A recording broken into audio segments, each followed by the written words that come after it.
Om Shanti. Welcome, Sister Denise. Om Shanti. Thank you. Welcome, Sister Rose.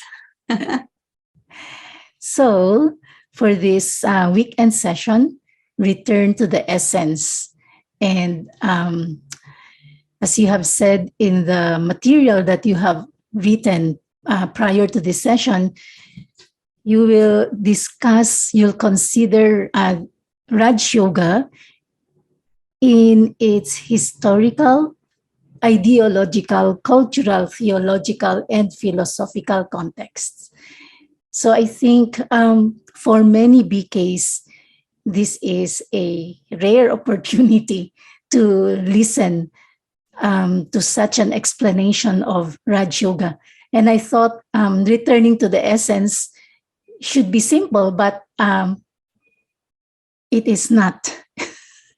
Well, let us move ahead with this contextual approach to Raj Yoga. And I think everyone who is online is quite familiar with the way that Raj Yoga is taught in the context of Brahma Kumaris. But for many people, it is in a bit of a bubble in isolation. And I believe very much in the value of putting everything in context, because you want to do something spiritual, that means not worldly, but you want to do it in the context of your surrounding social, professional, familial, cultural environment. And also it's important to know that the knowledge of Raj Yoga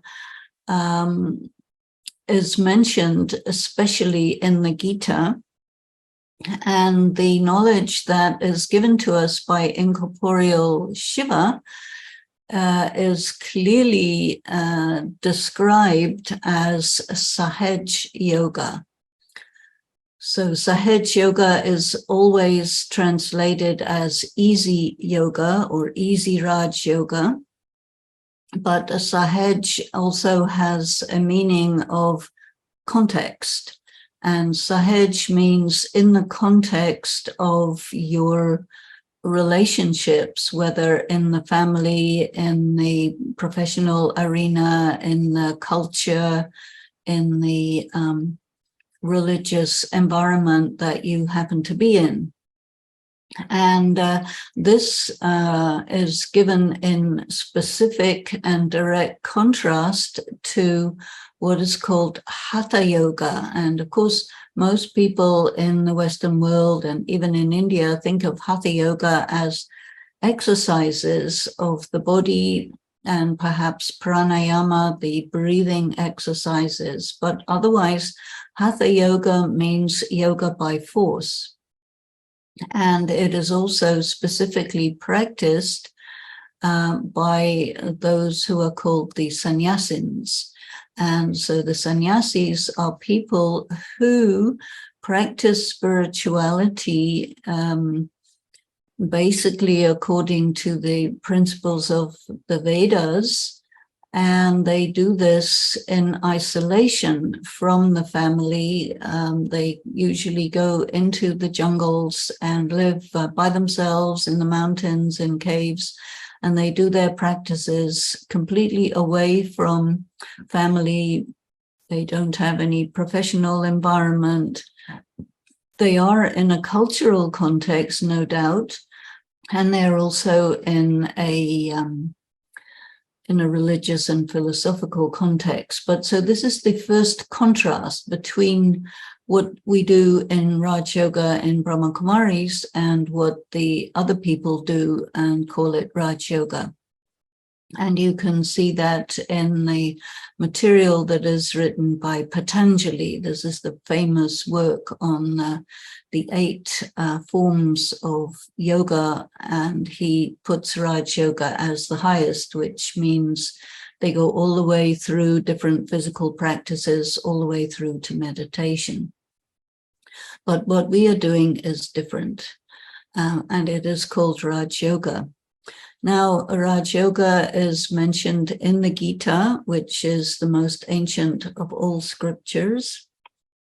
And the Gita exists in many versions. There are lots of different interpretations of it by different philosophers and yogis who will interpret it according to their particular philosophical and religious angle on it.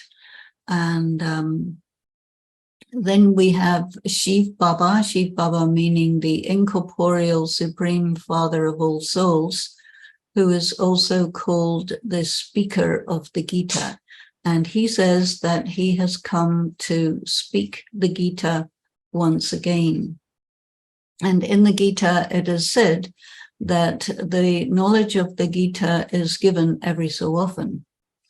And it is not specified exactly how frequently, but Shiv Baba specifies that this is done once in every time cycle. So normally the Hatha yogis consider that the knowledge is given, or God incarnates once every age, or sometimes 24 times per cycle, or sometimes there's no such thing as an incarnation because the God is omnipresent. So there are these many different ideas. But here we are looking at specifically this information that incorporeal Shiva has been giving through the medium of Brahma Baba, which was going on between around 1936 and finished around 2017 or something like that. So it's a particular time frame in which this was given, and it's quite a long time frame. And the information was given through daily Murlis every day. And we don't look at all of those Murlis. We look at the Murlis of the last 5 years, from 1969 going back to 1965 or so, which was the time when all the information had been given. So that's why we work with those 5 years of Murlis. And before that, the information was being given very slowly and in the context of very simple business people, agricultural people in a part of India that had not that much contact with the Western world. It is now part of Pakistan. It was a very patriarchal, misogynistic world where women in particular did not have access to education, and the quality of education by the standards that we know in the West was quite poor. And the system of education was learning everything by rote. So you learn everything the way we learned the 2 times table and the 3 times table. That's learning by rote. So all of this is given, and it's all given in quite an encrypted way, so that you need to rotate the information in order to extract the encrypted knowledge. And the word for this is churning. So you need to know how to churn. And then you can grasp the material. So what I wanted to do today was to go over the write-up that I have done and sent to you all, and make my comments on it. And after about an hour, we will stop. We won't get through the whole thing as usual, and then we'll discuss about it together. So it's a very large landscape that we're looking at today, and we need to narrow it down to certain points that are important to all of us, and go to the big picture and narrow it down, then big picture and narrow it down. This is very much the way Raj Yoga needs to be approached. So let's take a look at going back to the essence. So, Raj Yoga cannot be considered independently of the Bhagavad Gita. So I think probably many of you may have read the Gita in the last few days, perhaps. And this is because I'm focusing on it. And the term Raj Yoga actually originates in this body of spiritual literature. The Bhagavad Gita is a poem which is part of the Mahabarata. And it started off with just a mantra, and the mantra is Man Mana Bhav. So this is really the essence of the Gita, this mantra, Man Mana Bhav. So Man Mana Bhav means that you must, or you are advised, the mantra means a piece of advice. So you are advised to connect your mind with the mind of God. That's the mantra. So then the question is, how do you do that? And what exactly is your mind? And how do you find the mind of God? What's that? And it's an orientation of the mind. Now, the first words of the scripture of the Gita is Shri Bhagavan Uvach. And Shri Bhagavan Uvach means God, Supreme God, is talking. But you need to look at this speaking in a context and with an explanation. And the other thing that is very interesting about this, if you compare it to some of the other great religious traditions, like the Abrahamic traditions in particular, where you have these are theistic religions. Buddhism is a non-theistic religion. So in a theistic religion, you have this idea of God talking. And so you have stories about, say, Moses listening to God while the bush was burning but not getting consumed. And out of that, he got the 10 Commandments. And you get various other descriptions of God speaking, the law, the spiritual law. You get the big scriptures, the Bible, the Torah, the Quran. All of these are supposed to be the word of God. And mostly they are written by various different authorities of those religions at different times and collected. And on the whole, these writings were put together many centuries after the founder of those religions were living and speaking. So the difference is that in the story of the Mahabharata, when God was speaking, there were witnesses. In the other circumstances, there were no witnesses, just God spoke to someone and the person came back to the people and said, I had a meeting with God and he told me this, and here's what it is. But with the knowledge of Raj Yoga, it was given with about 7 or 8 witnesses watching and listening to what was being said. And so that is a thing that not a lot of people know. But if you want to know whether something is true or not, generally speaking, in a court of law, you want to see if there were any witnesses or if it was captured on CCTV or something like this. So it's interesting. So within the Bhagavad Gita, in the written Bhagavad Gita, there is a promise of God. And the promise is, it's translated in different ways, but this is my translation of the Sanskrit, that whenever there is defamation of Dharma, I come and I destroy false knowledge about Dharma and I restore truth.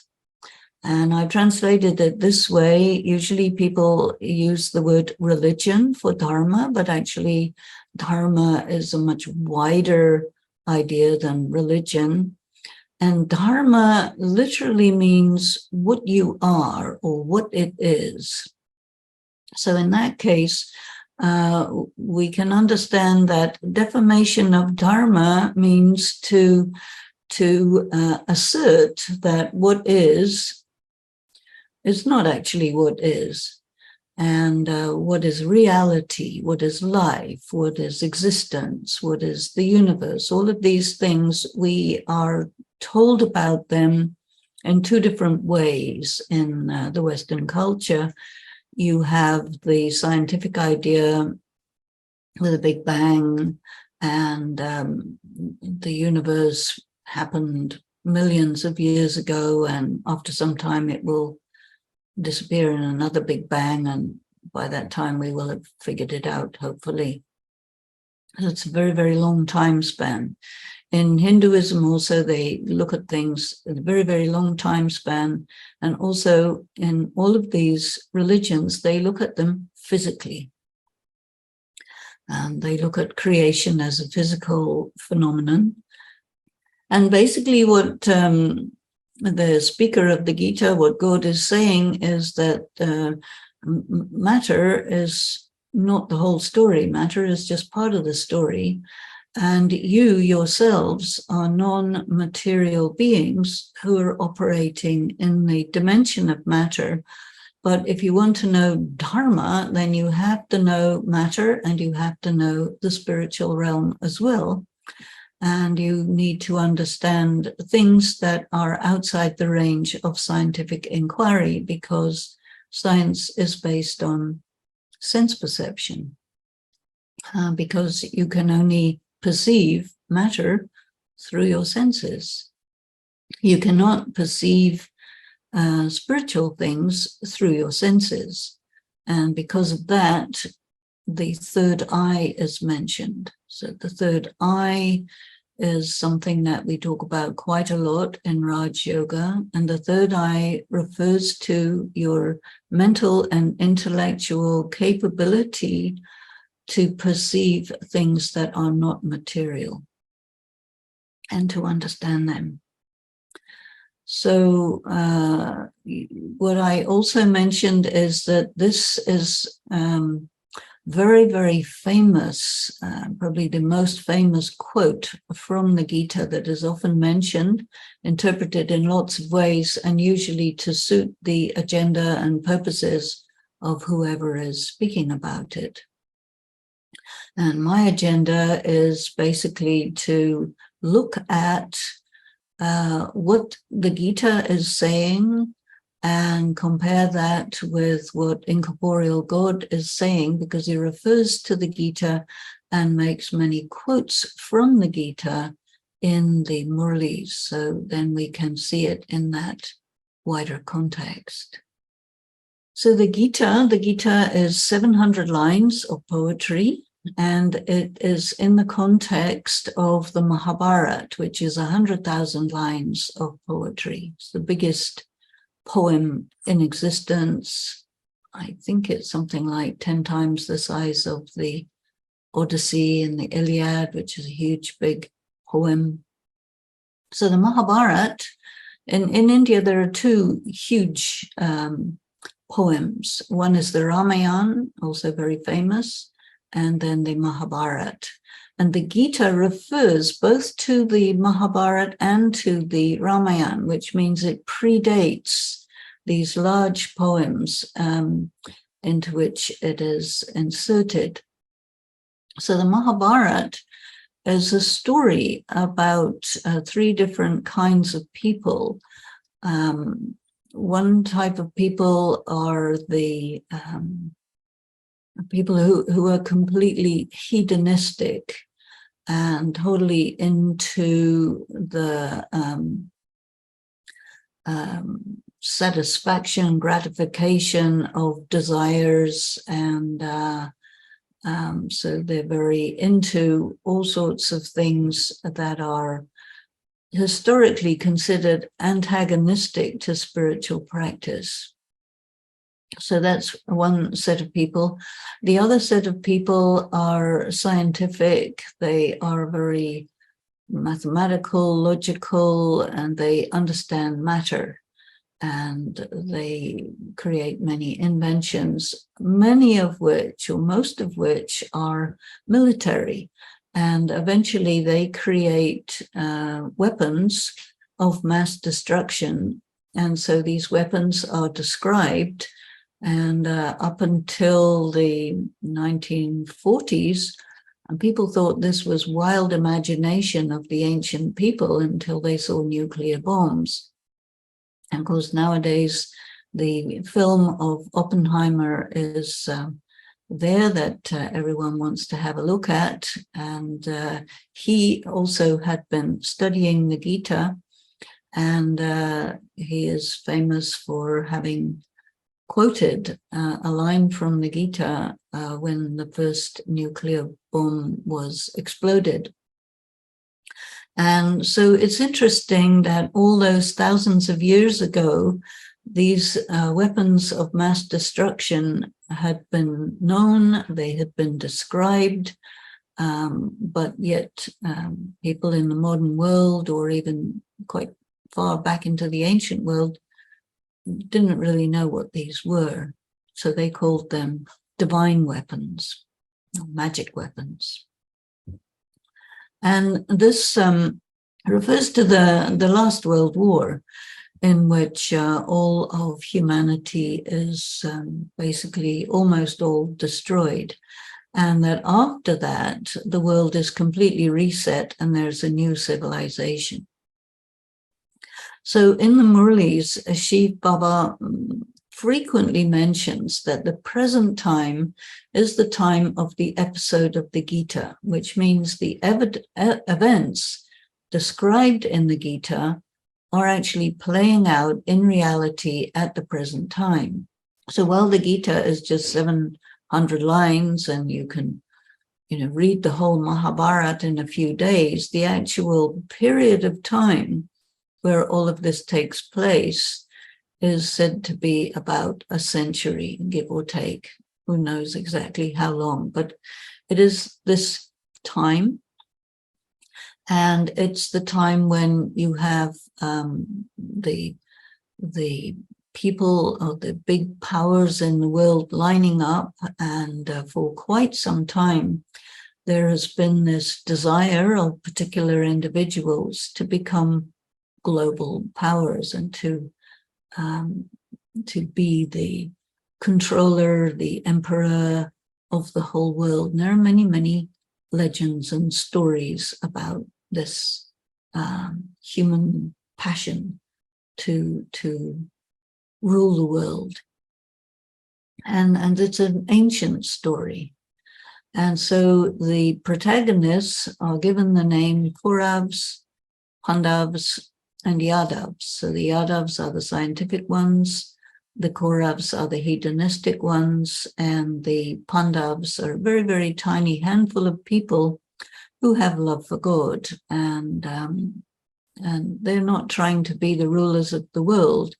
They're just trying to have communion with God.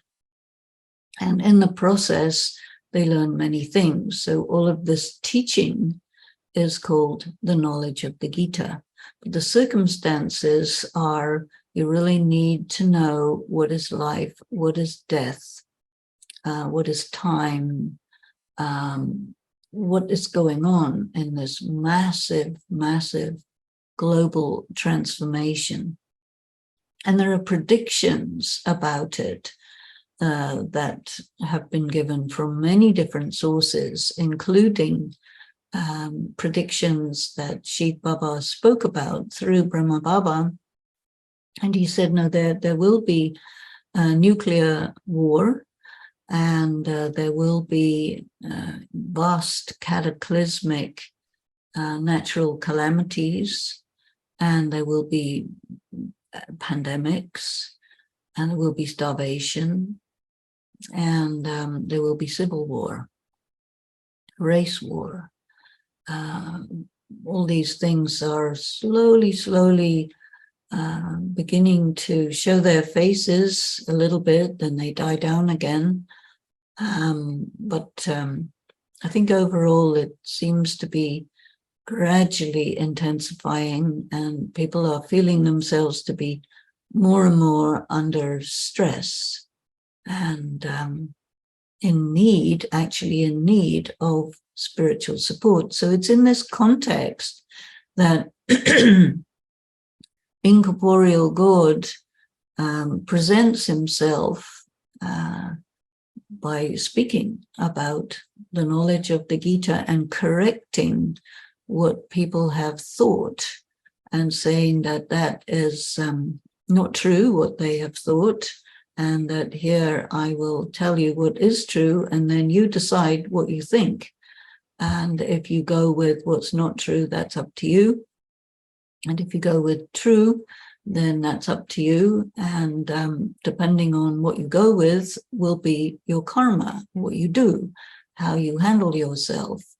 And eventually, when everything is played out, you will see what was true and what wasn't true. And so you're taking a risk if you decide that what is being spoken here is true and that what people have believed for centuries is actually not true.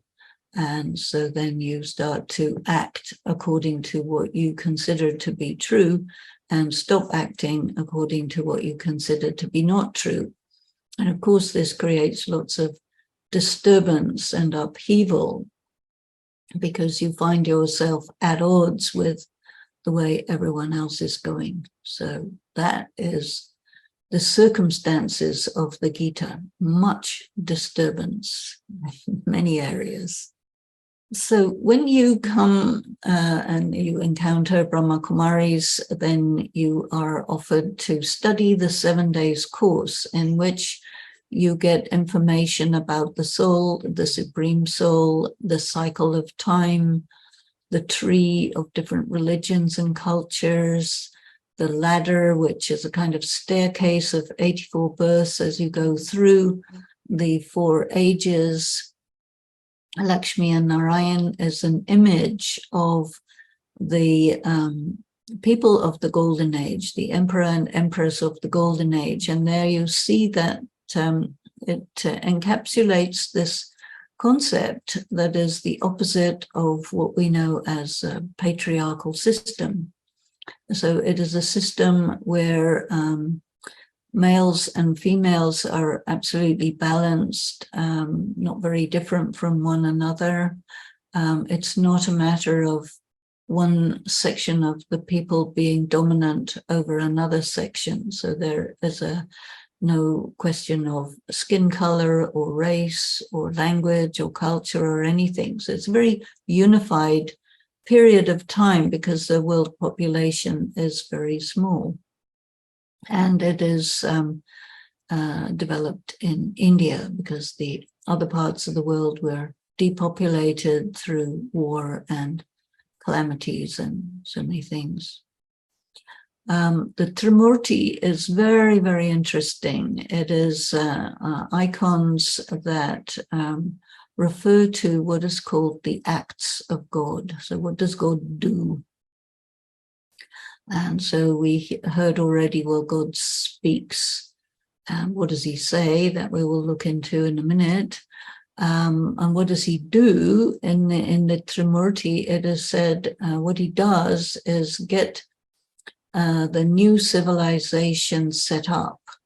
And that is done through the medium of Brahma. So Brahma and Brahmins refer to Pandavas. I talked earlier about Pandavas.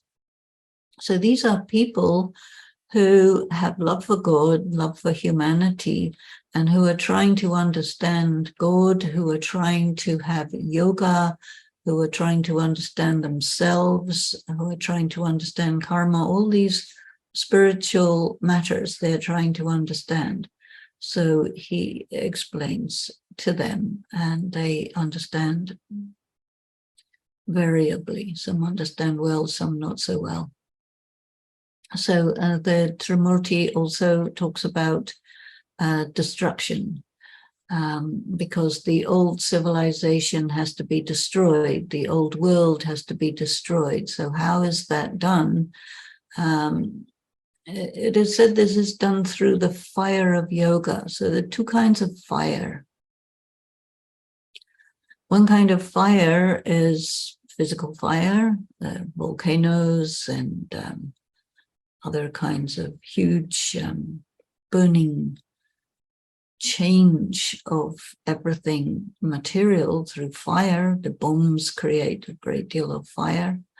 And along with fire, there's water, so you get a lot of disruption. But so this fire is the physical fire, and then also spiritual fire. A spiritual fire refers to yoga, and spiritual fire is a fire that is ignited in the soul when the soul comes in contact with the Supreme Soul. And this fire causes what's known as the toxins in the soul, the impurities, or religions call them sins. It causes all of those to be burned so that the soul reverts to its original pristine condition.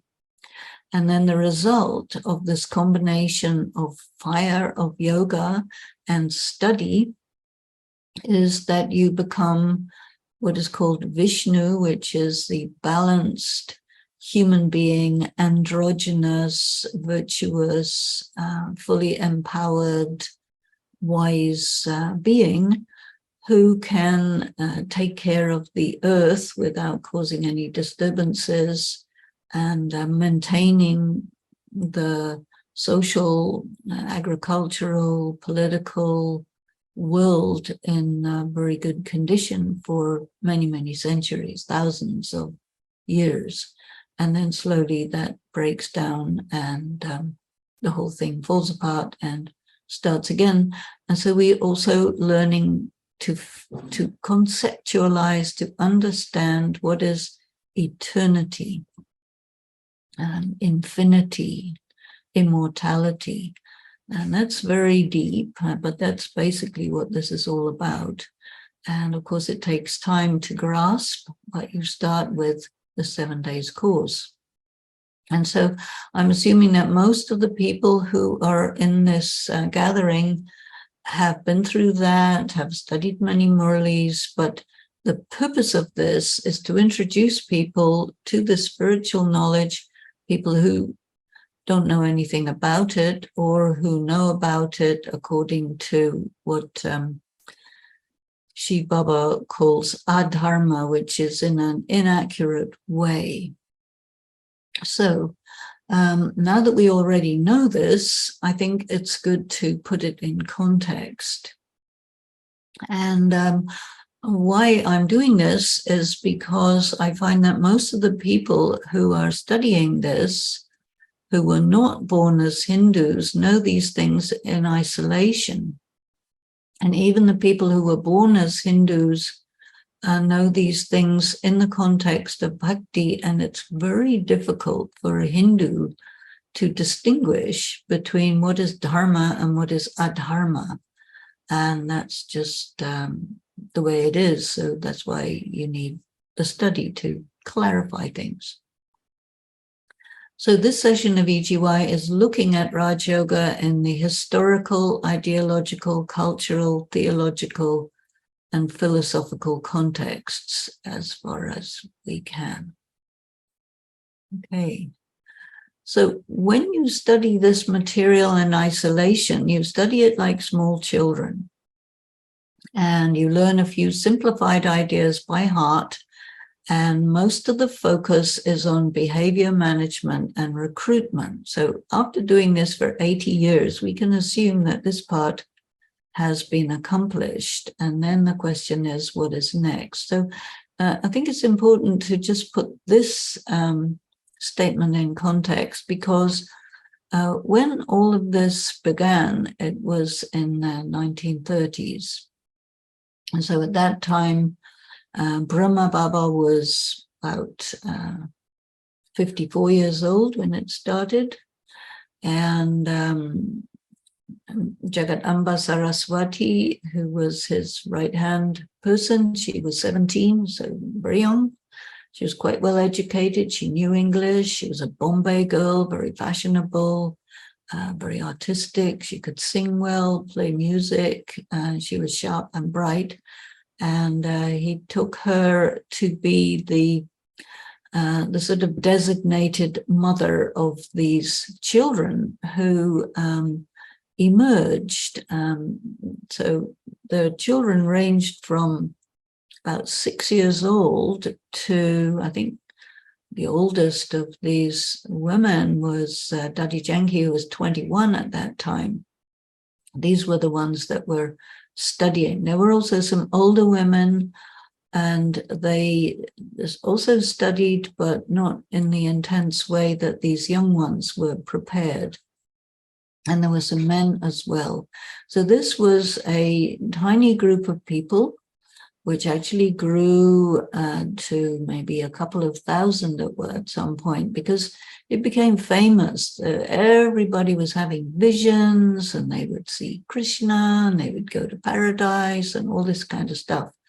And so it was very disturbing in the society that they lived in, but it was attractive because it was something new and different. And a lot of people had these visionary experiences. But then he started to teach ways of spiritual practice, which included the practice of celibacy, and for the women to not be enthralled to their male owners, because the system in India, in the traditional Hindu family system, is all women are owned by men. So as a small girl, you are owned by your father, and then you get given away in marriage to a man who is your husband, and he's then your owner.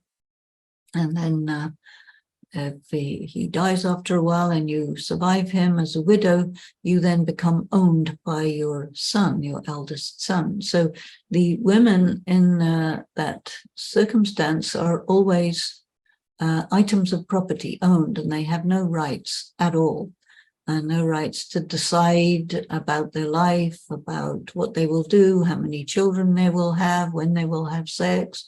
All this sort of thing was dictated by the male elders, and also the mother-in-laws were given a lot of power over these young girls' daughter-in-laws. And so this is the patriarchal system. And so Brahma Baba wanted to break that because it was very disempowering and usually abusive to the women. And the idea was to try to create a gathering of people who would gradually become this, what is represented by Vishnu, this balanced, androgynous being, who is the ideal for a coming civilization. So it starts off with children, but that was 80 years ago, 80 plus years ago. So now it's old people. And along the way, quite a few people came along, but it's all adults, and it's all people who need to study and approach concepts in quite a mature manner.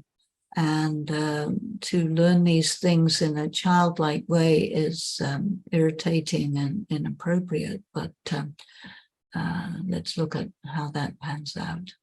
So the study is called Murlis, and the study that was after 1969 for the following nearly 40 years was called Avyakt Murlis, in which one sister, a trance medium, Dari Gulzar, would go in trance, and the spirit of Shiv Baba and Brahma Baba combined would come through her and give Avyakt Murlis. So there's a lot of information that came in that way. And the Avyakt Murlis are much more mature in the way of describing ideas. And so many people favor those. But the Sakar Murlis contain the juice, I call it the juice.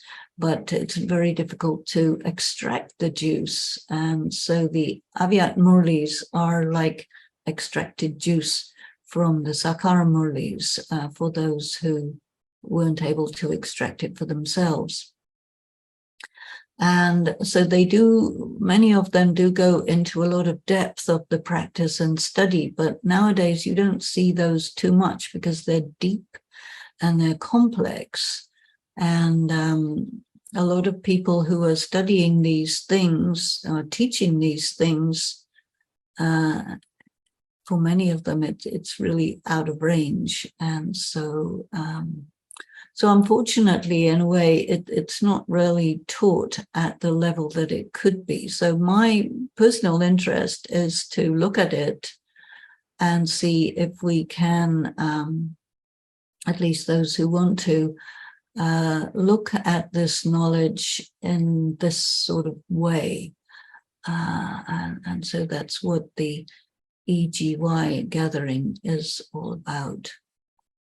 So this session will focus on the context and the contrast between the falsified Gita and the corrections to that Chief Baba has provided. So we will look at the implications for the world of India in particular, and for the religions and cultures of the rest of the world in general. And actually, Chief Baba specifies that the information he's giving is for India in particular and the rest of the world in general. So that's basically my introduction to all of this, which takes quite a while, but anyway, there it is. While all these religions were founded by great prophet souls during the Copper Age, which is also called the Bronze Age, they became political forces during the beginning of the Iron Age. And I think that a lot of the people who are in this gathering are based in Christianity overtly, or at least in the culture of Christianity. And the Christianity as we know it is based on the Second Council of Nicaea, which was a meeting of bishops that took place almost 800 years after Christ. And this meeting created a declaration in which they decided what was a heresy and what was not, and who was okay and who was not. And they basically designed Christianity as a culture where the religious authorities were the dominant people, and they decided everything, and everyone else had to go along with what they said. Otherwise, there were dire consequences. And so it was basically fear-based. And this is why God is presented as a very fearful character, which he actually isn't, but he was presented in that way to validate the attitudes of the religious authorities who were said to, or who claimed to be, the representatives of God. And so they also specified that, females were fundamentally bad. Everybody was born in sin, and they had to be fixed, they had to be purified, and that these representatives of God would do that because they were special. And so this then, for more than 1,000 years, has been the foundation of our legal system, culture, social attitudes, and so on. And it has become the ruling power in the world. And then within Christianity is within the Abrahamic traditions, where there is also Islam. And for many, many centuries, there has been antagonism between Islam and Christianity, between Judaism and Christianity, and whoever is the strongest, they dominate, and they also are in opposition to each other. So sometimes one is stronger, sometimes the other, and it's very much based on violence in the name of God. And even though the religions talk about non-violence, there's a big difference between what's talked about and what's done. And so when we want to return to the essence, I think it's all about going back to what spirituality really is all about. If God is talking, what is he saying? What does he want? What are these ideas that he is talking about? Is he a he or is he a she? This is the investigation. And in the context of what I call Western civilization, which is dominated by the Abrahamic traditions.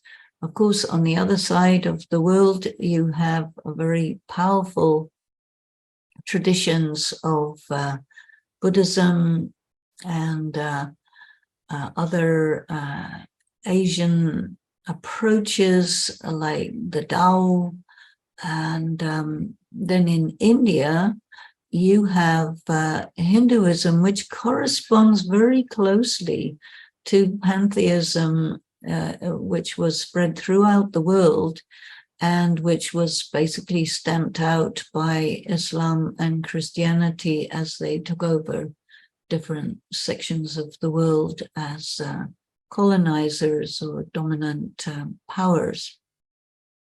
But in India, they were very clever at holding Hinduism together so that in spite of 700 years of Islamic dominance, it remained in one piece. In spite of 200 to 400 years of dominance of the Christian world, Europeans, Hinduism remained intact, but it was put together differently at the time of the 5th century, where the Vedic India began. So Vedic India was begun by the sannyasis, and they basically destroyed all the old scriptures and wrote new ones, and they created the Sanskrit language. It's also what happened in Christianity. They made Latin so that only the priests could understand anything and everybody else had to do what they say. Same way in India, the sannyasis and the religious authorities rewrote the scriptures. But what remained was legends, fairy tales, iconography, ancient temples, symbols, stories, and beliefs that were like what you call old wives' tales. So the old religion, as we call it in Europe, was able to survive in some form or another. And so when Shiv Baba is talking, he's talking in India in the context of Hinduism, which is the oldest form of religion, which predates the Vedic times, in spite of the fact that they tried to take it over and redesign it completely, but it's still there. And you can find traces of it all over the world because it is something that actually cannot be destroyed. There's something permanent about it. And this is the system of incorporeal God. He will connect what he has to say with ancient beliefs and help people to understand what he's talking about by making these connections with the very, very old religions. And because the newer religions, the great traditions of the Bronze Age, were disseminated by sort of absorbing elements of the old religion into themselves. They're there. They could not be removed entirely. They form a big, quite a big component. But they changed the names, changed the attitudes, changed the interpretation, and so on. But the original icons and stories are still there. So this is something I mentioned a moment ago. In the Council of Nicaea Declaration, it was specifically made to forbid and outlaw as heresy any beliefs or concepts that those religious authorities didn't like. So then heresies became synonymous with witchcraft in many cases, and they tried to stamp them out of the Christian world by extreme violence. And all these ancient beliefs and practices originated in India, the ancient land. Vedic India occurred at the same time and introduced the concepts of the omnipresence of God, the concept of progress, and various changes in the ancient beliefs, which were systematically stamped out of Hinduism or modern Hinduism by the religious authorities of the day, in particular Shankaracharya, who was the founder of the sannyasi's path.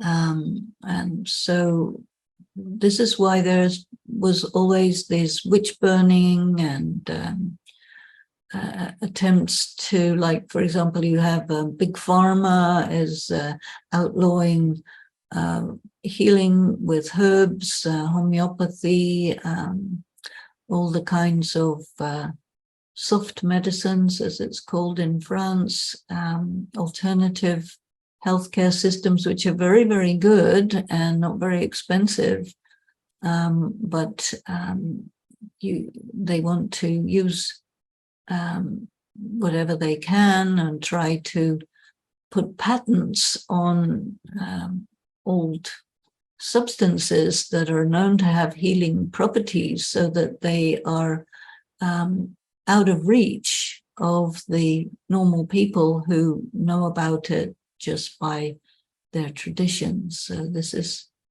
how these things work in all different areas of human life. So yes, at this time, the concept of patriarchy was also introduced and enforced through the governments and legal systems. So this then, according to me, marks the time of adharma. And this word adharma is quite important because usually people who quote from the Gita, and this is very much there in modern Hinduism, adharma is generally interpreted to mean bad behavior. But here we're going to interpret it as meaning man-made concepts that were introduced at around the time of the beginning of the Iron Age.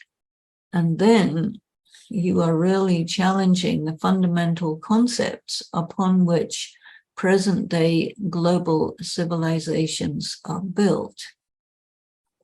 So according to my analysis of the Murlis, Shiv Baba is providing us with the exact keys required for deconstructing inaccurate spiritual concepts and replacing them with what was originally known. And this is also why the Murlis are called the original knowledge of the Gita. So I think we will stop there. Because the next section goes into a lot of details, and maybe we'll look at that tomorrow. But I wanted to just give you this overview of the background and circumstances in which this knowledge is given and in which it emerged, and why particularly now is because we're at a time since the last few years where all the information has been given. There is no more information coming. And also all the great yogis that were prepared and developed and raised by Shiv Baba and Brahma Baba, who quite a lot of us knew personally very well, they have all now passed on. And so here we are now. What will we do with this incredible legacy of information, background, and examples of people who practiced it accurately? What will we do with it now? That's the thing. Om Shanti. Thank you, Sister Denise. A moment for us to be able to, again, go into settlement of all this information. Yes. Okay, so just turn the attention within for a moment, because the essence of being takes the form of the soul as a point of light.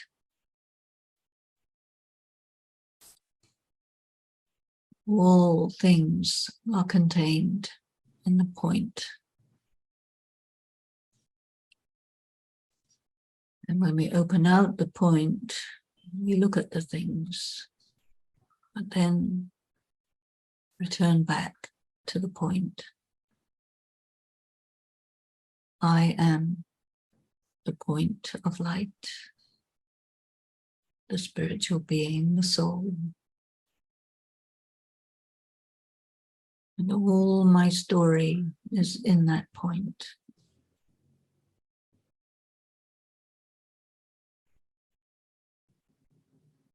And the whole story of the universe, of the world, of creation is in the point of light of the Supreme Soul.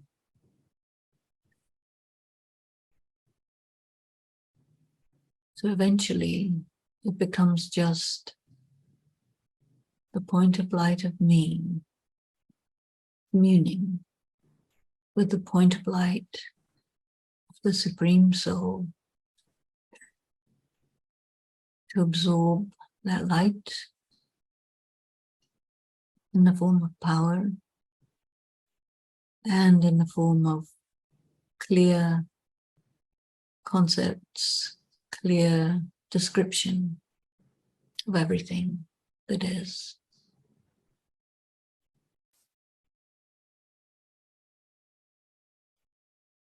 In silence.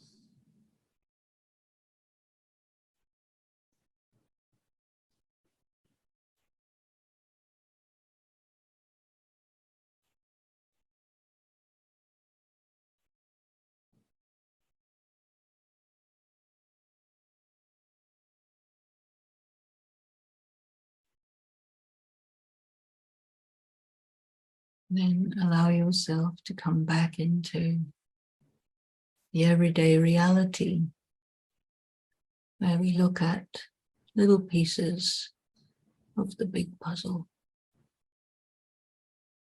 Om Shanti.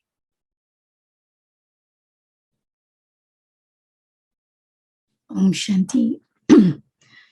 Denise, in the first line of your write-up, you said Raj Yoga cannot be considered independently of the Bhagavad Gita. I don't know how many BKs have actually read the Bhagavad Gita. And yet, in the commentary that you just gave now, like without that background of the Gita, one can actually get into that experience and understanding.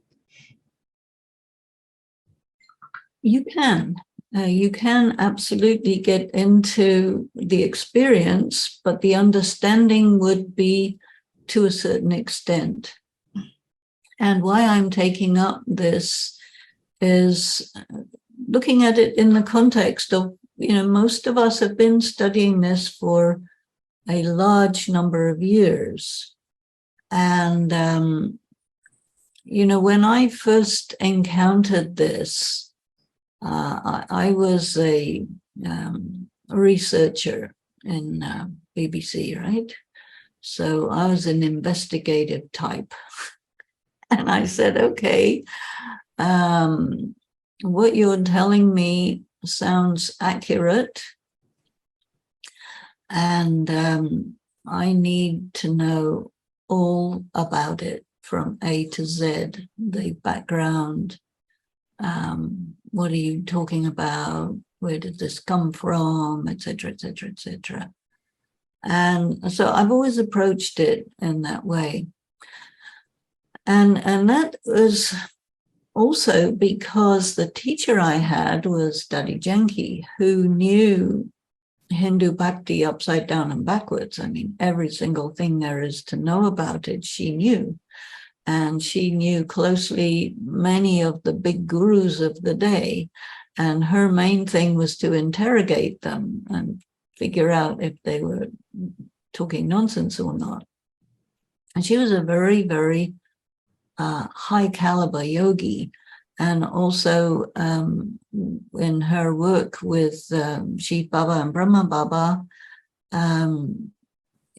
more than any of the other dadis, he taught her the whole way of extracting truth from the scriptures, looking at the difference, and because her whole life, her whole education was the Indian scriptures, pilgrimage places, and all of this. And she was also very much culturally in this extremely patriarchal culture, and but yet she was able to give me all the information that I needed so that I could do this as she was doing it. And that was of great interest to me. And then she passed away in, I think, 2021 or something like that. It was right beginning of COVID, maybe 2020, yeah. And so there I was with the whole thing, and I thought, okay, now let us look deep into all of this. In the BK teachings, mostly people are told don't read the scriptures, and that's because they are in Sanskrit, and most people don't read Sanskrit. But there are translations, and there are good translations, so I could get hold of those, and I learned the language sufficiently to be able to make judicious adjustments to translations, because a translation is always based on your preconceptions. Very few people use any language according to what it actually means. They shift it. And, people will teach things and learn things in the context of their culture and their educational background and so on. So the overwhelming majority of BKs know this in a much, much simpler way than I knew it. And also, it's very accessible to quite left brain, or maybe combined left brain, right brain, Western people who can figure it all out, the information.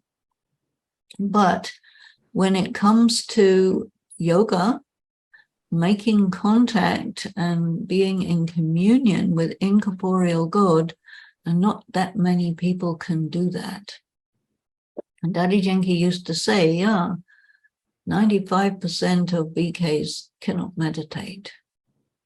And so if ever I say something like that, everybody says, what? Oh, you'd be meditating just fine. Okay, you're meditating, but you're not meditating at this level. And if you want, you could. And of course, everybody's different. But this is what I'm trying to kind of articulate here. That's what this is all about, because I think a lot of people, they know it in a very simple way, and after a while they get kind of bored, because if you learn something in a very simple way, it's okay, you know it, but then if you don't know how to get into the depth of it, you're going to move on to other things or something like that, and you will miss what is there, which seems to me rather a pity. Yeah. That's why, Sister Denise, from the Murli notes and the sessions and the classes that you have been giving, really, there's a lot of appreciation there for the depth, a clearer understanding of what really is all these things that we have been learning for so many years.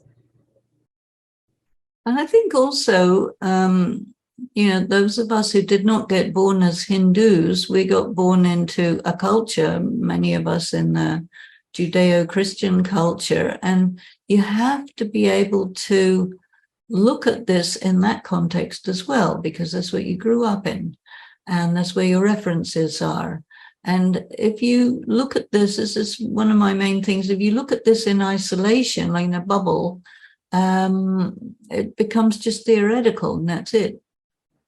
Because your reality will be your culture, how you grew up, whatever your traumas were, and so on and so forth. And then somebody put it in an interesting way. There's a sort of thin veneer of spirituality that covers over your wounds, but it's only a veneer. And if you want a veneer, that's okay. But if you want the solid rock thing, that's, to my mind, a lot more interesting, a lot better. So that's why I am interested in looking at it this way. So, in a sense, that also explains why more often than not, many things are just in theories because of not getting the context. Yes, and then you see people will interpret however they want, and think that any interpretation is just as good as any other interpretation. And you can do that very easily when you have no context. Mm. But if you do have a context, then it's more like a serious piece of study. Many of us will agree to that. Sister Denise, I have often heard you mention behavior management or behavior modification in relation to religion. Now, what is there something lacking in that? Well, if you take, if we look at the contrast of the Bible, the Judeo-Christian Bible, and you have the 10 Commandments, right? Everybody likes the 10 Commandments because they're easy to remember. Maybe not so easy, but easier than most of the rest. And 4 of them are to do with God, and 6 of them are to do with your behavior. And most of them say, well, you just have to respect God and let's get on with your behavior because that's what we can enforce. And so this is the thing, you get religions, which a lot of people grow up in religions, which is all about trying to get you to agree that you are fundamentally a sinner and that these wonderful religious authorities are going to fix you up and make you good, which of course they don't. And then if you look at the history of religions, you find that the idea of fixing up so-called bad children and making them into so-called good adults is not very successful, you know. And so one of the very essential things that is said in the Gyan and the knowledge is that every single soul is fundamentally pure, and that negative karma is accumulated slowly over time and many reincarnations. But see, in Christianity, there's no such idea as reincarnation. All of the Abrahamic religions is non-reincarnation. Reincarnation comes in Buddhism and Hinduism and the African religions and like this. But those are considered heresies, you see. And so then you have to explain human suffering, and you can't. The only way you can explain it is by saying, well, people are basically bad and God is busy punishing everybody as much as possible, and we will help him by bashing them a bit more. And that's behavior modification, which is entirely nothing to do with spirituality, but it's all to do with people in positions of power over other people. And it's not particularly civilized. So God says, hey, wait a minute, you guys, you haven't understood anything. Let me tell you something if you're interested. See, like that. But you see, because this knowledge is, God saying, okay, if you're interested, I have a few things to tell you, but you have to listen. And then I'll tell you some more. But if you're not interested, that's okay. So there's no forcing. But what happens when you get people who are kind of religious minded and they decide that they can teach these things, then they start doing it in the same old religious manner of claiming to be the higher beings and enforcing different behaviors on other people who they claim to be lower beings. And, that's not spirituality, but that's religion that is presented in that way in a lot of cases, and is used to diminish people and take advantage of people and get money out of people, and this is why it's got a bad name, But then if you throw out the baby with the bathwater, then you have something missing in your life. Let me look at the comments, Sister Denise. Speaking of extracting the truth, how many verses in 700 verses of Bhagavad Gita are truth from God? Well, I have been working on this, and in the Murlis, he says the amount is proportional to the amount of salt that you will put in bread. And so if you have, say, 1 kilo of flour for some bread, you would put 1 teaspoon of salt in that. And so 1 teaspoon is maybe, I don't know how many grams, but it's like, this is the proportion. And you will see in the second chapter of the Gita, you have a lot of information about the soul, a lot of which is true. So the proportion between true and untrue in the Gita varies from chapter to chapter. And these chapters are added and subtracted over the centuries, and nobody has much of a record of that. But because of the knowledge that we have learned from Shiv Baba through Brahma Baba, right, we have keys, and these keys allow you to see which things comes directly from the Vedic knowledge, which is entirely materialistic. So the knowledge about karma is usually a bit off, and there are whole chapters which are entirely off. And then there are other chapters where the more ancient ideas are more intact. So until I finish my attempted book on all of this, I can't really give you an adequate answer, but it's pretty difficult to figure out all this stuff. So I'm working on it. But sometimes we hear a phrase in the Murli like that says, a pinch of salt in a sack full of flour? Yeah, well, that's a translation thing. He says ate melun in Hindi. So ate melun, lun is salt, and ate is the flour. It's not a sack full of flour, it's the flour. And so the proportion of flour and salt when you want to make bread. And a sack full, I don't know, maybe the translators thought they should give an amount, but then you have to give the appropriate amount of salt as well if you do that. So probably be a cup, you know. And how big is a sack? 20 kilos, 50 kilos, 100 kilos, depending on that, you have to give the right amount of salt. I mean, these materials are very accurate.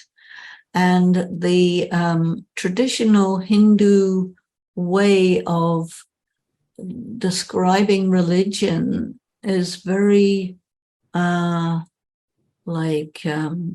stories, which can be embellished however you want, and you can remove or add whatever you want. If you're a guru or a storyteller, you do what you want. And so people do. But yet, if you look at exactly what Shiv Baba says in the original, you find that it's very specific. And this is why I'm more interested in studying it in the original language, which is not just one language, it's about 9 or 10 languages all mixed up together. So you need to know what it means. And because I was with Daddy Janki for such a long time and investigating what he's really saying, she would tell me what things means in all the different languages. It's a bit of Urdu, a bit of Farsi, a bit of Gurumukhi, a bit of Sanskrit, a bit of English, as it was spoken in India in the 1920s, which is different from today, and so many things like this. There's a question here. How Daddy Janki explained the precise connection with Baba? What is being done wrong? Actually, she demonstrated. She didn't just use explanation. She was a person who could go into your mind and connect your mind with hers and communicate things that she was doing with her mind to me in my mind, so I could get it. But that's a bit out of range for most people, but that's how it was. And sometimes she would just say things just like that. Your orientation, it has to be from the top of your head, not from the middle of your forehead, for example. Yeah. And so the corresponding thing with that you get in the Christian story of the apostles having these big flames on top of their heads. You remember that story? After the ascension and things like that. So all these are, things that the Christian would say, oh, wow. But they don't know what that is, you see. And these are all things to do with this kind of yoga. You hear about yoga as a fire, you have to make a flame and you have to keep it hot. It's rather like what plumbers use to melt metal. It's one of those. And that's what you have to generate in your head. And there are pictures of Shiva with massive fire coming out of his head. You see these icons. And then people think it's just imagination. And then they think yoga is all to do with something very physical. People take it very physically. And you have to be able to use your mind to consider concepts which are nothing to do with matter. And most people are materialists and they can't go there. Otherwise, they're classified as insane. And so I hope I'm not insane here, but mostly should be all right. Far from insane, Sister Denise. Speaking of fire of yoga, it is that which is ignited in the soul when the soul connects with Baba. And so this fire, in a sense, the impurities within the soul is moved. Does the fire burn the impurities? Yes, sometimes he will give analogies. He'll say, okay, if you want to extract gold from a metal which contains many things, including gold, you have to put it in a crucible and you have to put it in fire because the gold will melt, but you will not make it disappear, whereas all the alloy will disappear, will be burned away. And then you end up with something called a prill. And then you've got gold. And nowadays, lots of people, there's lots of gold in all their computers and so on. So they burn them to get the gold, or they put them in chemicals to get the gold. You can burn it by fire or by chemicals. Or sometimes you have an analogy with laser surgery, because technology, especially in a medical technology or military technology, they have figured out how to create great heat by focusing beams of light, and then you cut by burning. So this is quite a good analogy for this. You see, Shiv Baba is way ahead of science. And sometimes he will talk about things using quite simple language and analogies that sort of simple, uneducated people could visualize. And then you take a look at what the scientific research is doing, and you say, yeah, this is what he's talking about. And he was talking about it years, a century before this stuff is discovered in the scientific community. So there is a kind of convergence going on between science and spirituality, which is a very key part of this process. And there are times when in the Avyak Murlis he has said that the people who will understand what you're talking about this are the scientists, because they are working with, communications technology. I mean, you have your cell phone, which has a Bluetooth connection with your device or your mouse or whatever it is, and that's pretty similar to yoga. You see, where you have a connection not to another device, but to the source. You see, and when you connect, if you have electricity passing through a wire, you're going to make the light go on. Or if you have too much electricity passing through, you're going to make the house blow up.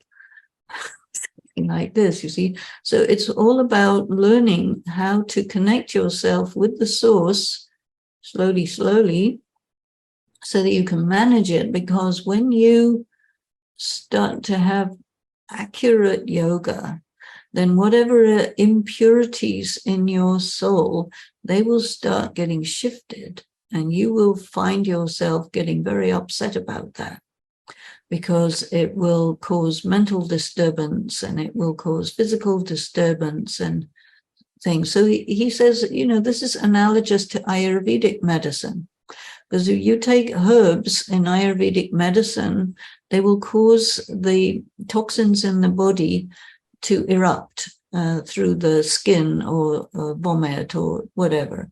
And this is purging. So yoga is a purging of toxins, purgings of oxidization, whatever, of the soul. And people can't really understand that too well. So he has to explain it little by little until you get it.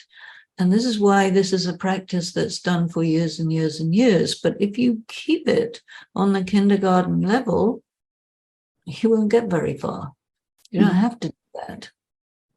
But because it's just a few people who want to take it to the highest level, You won't get so many people who do that, but I do think that you need to have the possibility so that if somebody wants to, then they can.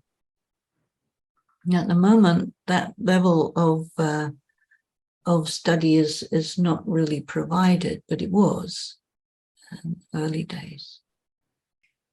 Sister Denise, how does one know whether the impurities have been melted or they were just suppressed? Well, what people normally do is they try to control themselves. And so when you talk about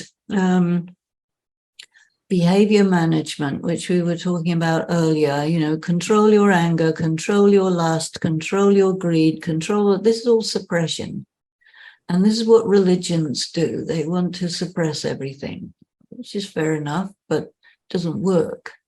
When you do it through yoga, you need to know that you have character defects which came into being through different types of trauma. And much of that through religion. And so all of this is sitting in your soul as your personality, your behavior set, which you think is just fine, but which other people may or may not think is just fine. You start to do yoga, the things that you're suppressing will jump out. And then you will think that you're not doing very good yoga or that Raj Yoga is not working, because you're assuming that it's all about having extra power to suppress, but it's really not. It's really saying, you know, little by little, this stuff is going to erupt, and you need to have what we call the 8 powers of yoga.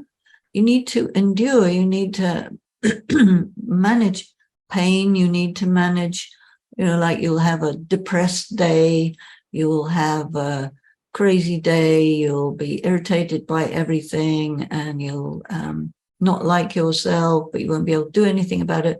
All of this is stuff coming out slowly, and you just need to allow it to flow out. And if you try and stop it and put it back in again, then you'll need more energy to pull it out. And so then in that case, it'll come out maybe a bit more dramatically. A lot of people find it very odd that very high-level Raj yogis have a lot of illnesses. When you do a lot of yoga, you will provoke illnesses because all these toxins of the body, through whatever reason, or karma from however many lives you don't know, is sitting there, you see, and it comes out through illness. And then if you have a lot of yoga power, you can endure the problems of the illnesses. But then, you know, people will come along and throw all kinds of allopathic medicine in you, which will suppress that, which means you have to have more yoga to pull more of it out and counteract the allopathic medicine. And you will go through hell by doing that. But a lot of people do it that way. So the thing is, you have to be very intuitive about what you do and how you use medicine, because I mean, you may have an illness which requires surgery, so then you must have surgery. But you may have chronic illnesses which require pain management, which require, you know, managing your diet, managing lots of different things. So if you can get a good balance between diet and meditation and good nutritious stuff, and endure the purging, mental, physical, emotional, whatever it is, but they're so individual, you see. And I think it's very good if you're not under the enthralled to the medical system, because they may overprescribe. They often do. They may give you a diagnosis which is not right, and then prescribe you for that, which is all poisonous. So it's quite tricky, but you have to figure out a balance between yourself and your body, yourself and your medical practitioner, and try to navigate your way through it, because there's no fixed way to say it has to be like this and it can't be like that. And different individuals have different amount of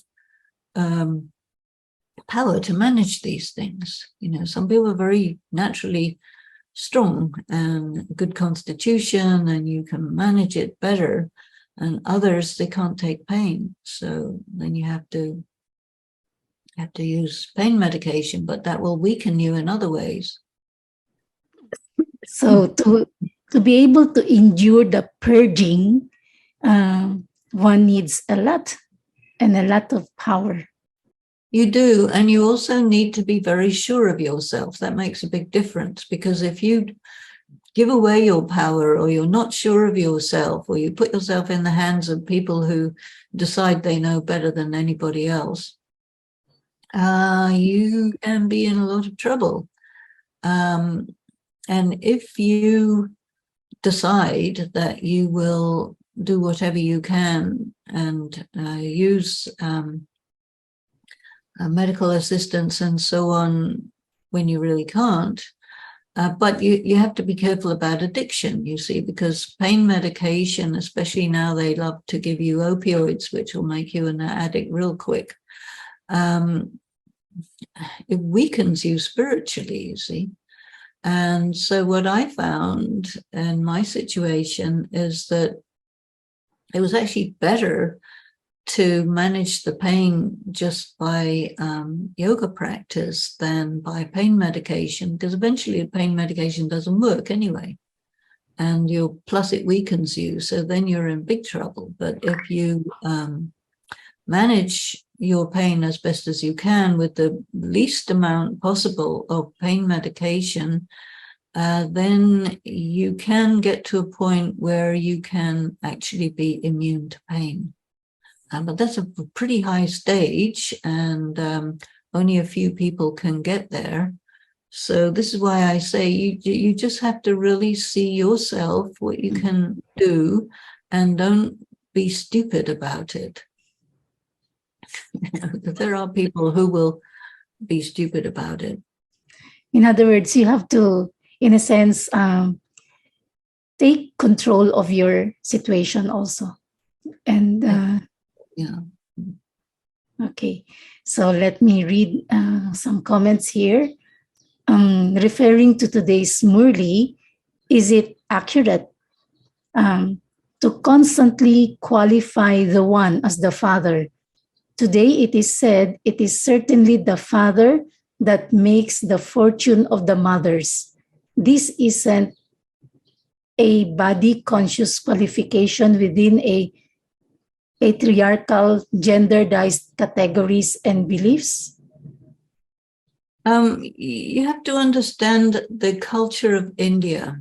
And the culture of India is quite different from the Western culture, insofar as the Western culture is based on the idea of you are an individual and your identity is yours, nothing to do with anybody else. Whereas in India, you are not an individual, you belong to somebody.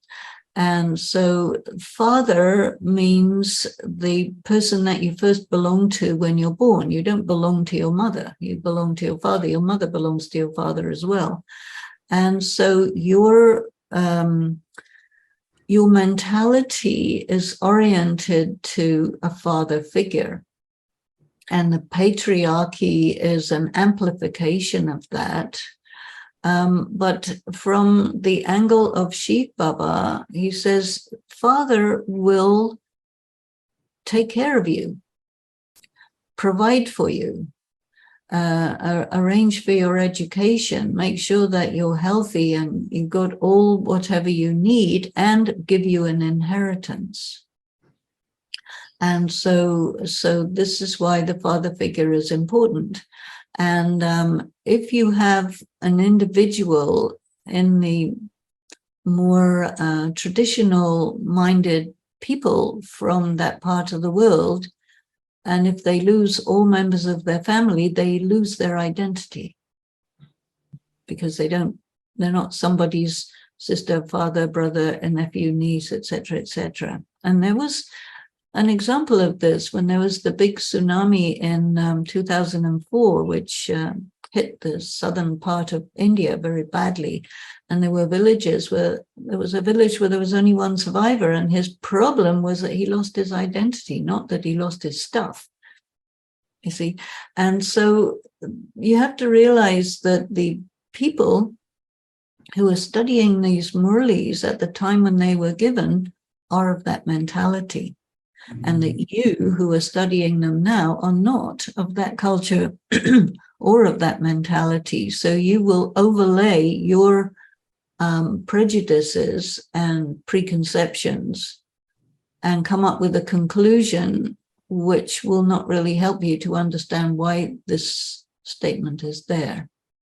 So this is why context is so important. If you don't know the context, you have no option but to overlay your preconceptions. There's nothing else you can do. But it's not always appropriate.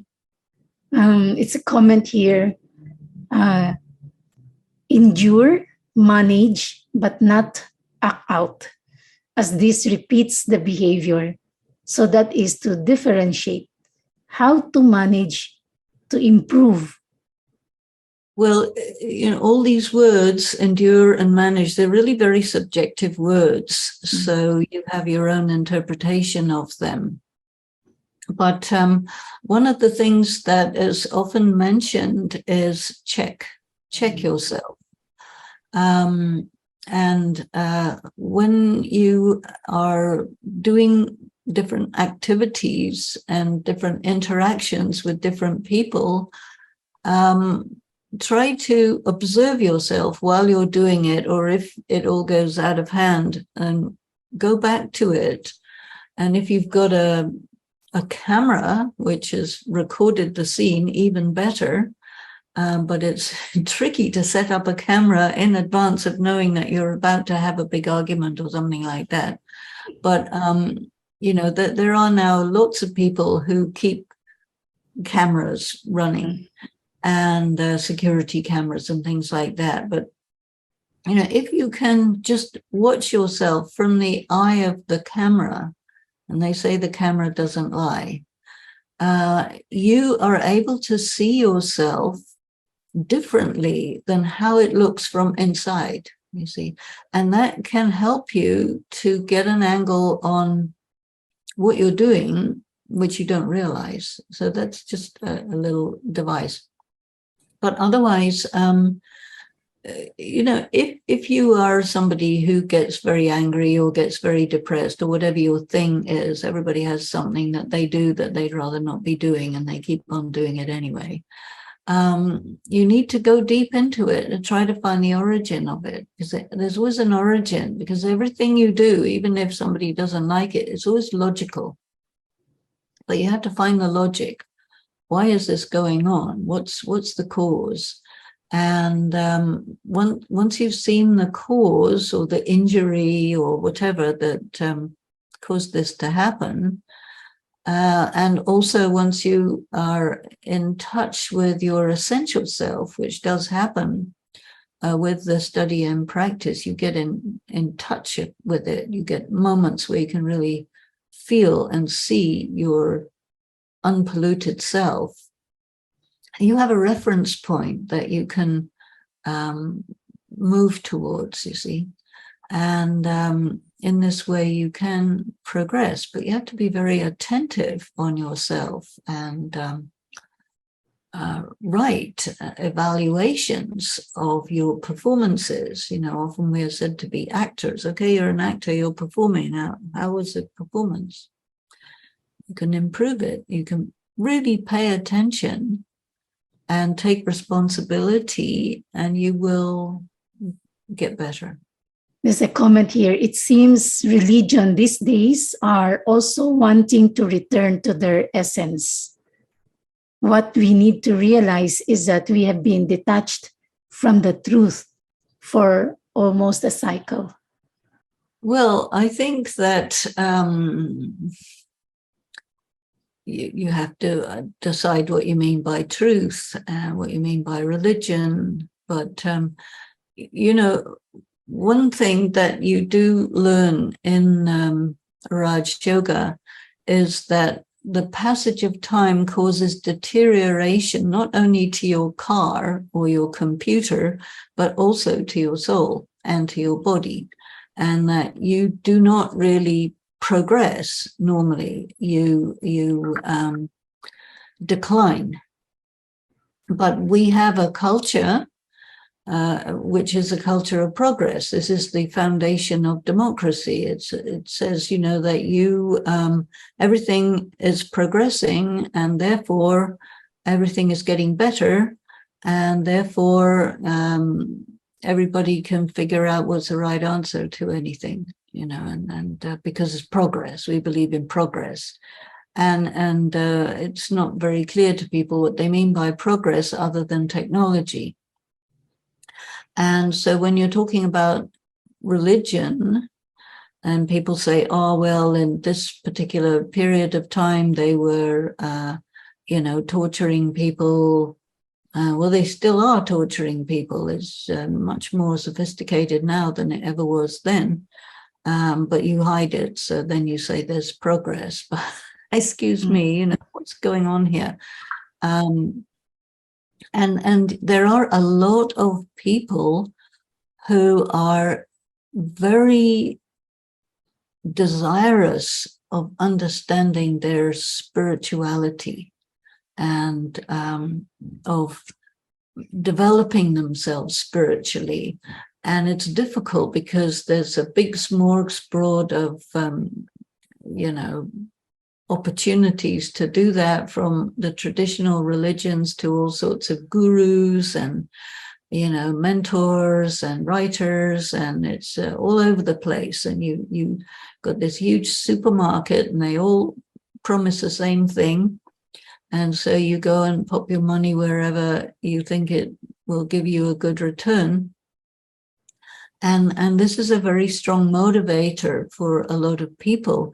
And some people get satisfied with one thing for a while, then they're not satisfied, they go to another thing. So it's a time of search, and it has been for quite some time. But eventually, as far as I'm concerned, you need to have information about Dharma, like what is what and how it goes, and what is time and what is life, and all of this stuff, which you can have proper information about it, which will give you opportunity to make choices that are in your best interest if you know the foundation material. And then you can take responsibility for you. Otherwise, you blame the guru, which is not useful, because he'll say, well, you did it, And so I think that you have a good intellect. You need information that you can process and work with. And if you have questions, you have a right to ask them until you get satisfied, if the information is available. A lot of people have questions like, why is the sky blue? Well, you can get a scientific answer for that. And then there are other questions like, why is it a bad day today? Well, that's more complicated. You be careful about asking questions, the meaningless questions, so really try and get your intellect to work well, which is difficult because the material, the information that's out and about available technologically is quite good, but in terms of cultural stuff, a lot of it is just designed to make you stupid. And so there's a bit intellectual starvation going on. And so we try to provide something to give people food for thought, you see, so that you can get your brain going well. You know? Thank you so much, Sister Denise. I think we are close to end today's session, and for sure there will be more points for enrichment and for really deepening the study in the next sessions. So as you, for those who are not aware yet, Sister Denise has also a Murli notes sharing. So it is really, as she said, to help us, go deeper and really explore more this study and find the beauty in this. Otherwise, it seems all very simplistic and it misses, I think, a lot of those points that would otherwise make us enjoy it or make it interesting. Well, it's interesting because he talks about play with the jewels of knowledge, right? There you are, you have your intellect has been sharpened up, you have been offered the third eye, now play with the jewels of knowledge. And they really give you energy, give you meaning, give you strength, so that your thought can be very meaningful, significant, purposeful. And then correspondingly, how you handle whatever's happening around you, you have all the tools to make sure that the quality of how you experience your life is not dependent on what's going on the outside. And that is very powerful. Thank you so much, Sister Denise. Om Shanti. Om Shanti.